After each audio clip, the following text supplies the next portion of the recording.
This segment I'm going to go over equipment holders for the UTV, like the Polaris Ranger that we have. Four-wheelers, you know, it's pretty easy. You can mount a gun on the, they sell like Kolpin sells these racks like this one. They're like $15. You can get them anywhere and they work pretty good. I mean, you can mount a rifle. You can put tools on there, shovel, axe, whatever, instead of a rifle, but for holding a rifle, they work pretty good. And then you can use those same Kolpin style gun racks. You can see that I put them on there. You could use them to hold like weed whips and different other tools. So I mean, they're pretty useful and they're pretty cheap. I was going to mount them in the Ranger and then space, different things. I ended up going with a different option, the overhead gun racks. And I tried making different things in the back. I tried, you know, just whatever.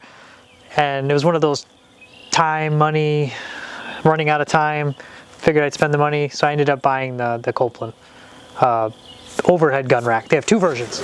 Okay, the one that I ended up buying, actually bought both of them, but this one's the Kolpin Outdoors in-cab gun rack bow rack, and you know, it's just the big difference is the model numbers. There's two of them. Let's see if I can find it on here. It's the 20079, and there's another one, I think it's a 20078. Price difference, this one was $105 shipped when I bought it. The other one, I found it on clearance at a few different places, and it was like $80. But the thing I liked about this one is there is rubber straps that go on each end when it goes into the frame. They wrap around. Because a lot of the reviews in the other one had, if the bolts would get loose on the overhead rack, it would fall down and hit you in the head in the cab. So what a lot of people did, because you could never get it tight enough, so what a lot of people did is they would have it at a slight angle, tighten it, and then tap it so it's parallel to the other one, and it would snug into the frame. I didn't want to deal with that. I didn't like how it had Velcro on the actual gun holders.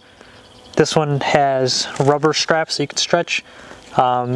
I mostly have, you know, I've got some Ruger 1022, I got an AR-15, stuff like that. My two most used weapons that I have on the property are a 22 and AR-15. So I wanted to be able to fit those, where some of these other racks just will not do that.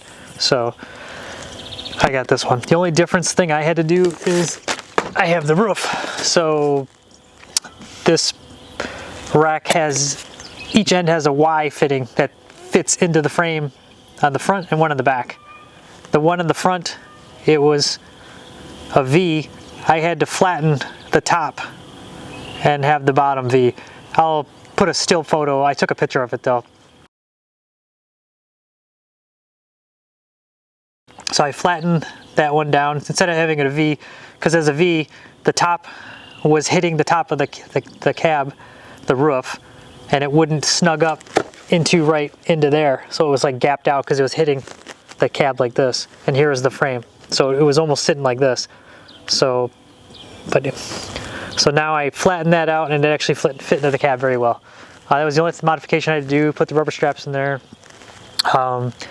You'll see some photos of it in action or some video of it in action, but it's great. I can fit two rifles in there, really easy. I'm not that big of a dude, so I mean, if you're a tall dude and you're already hitting the top of the cab, you're gonna hit your head in the rifles in there. When I sit in there, it's in that space above the cab.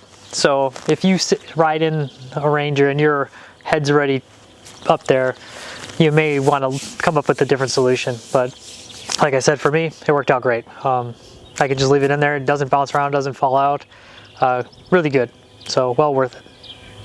Hopefully this was helpful. Thanks.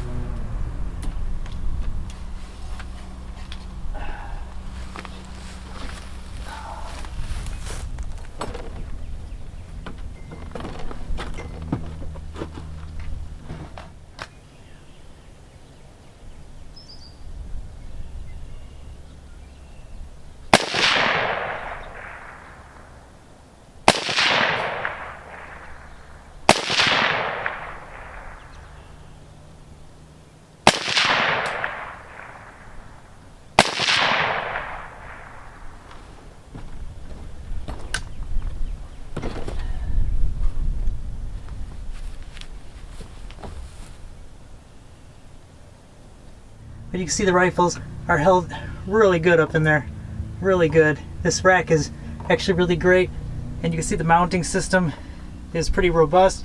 If it comes loose, you got those rubber straps, so it's actually a pretty decent system.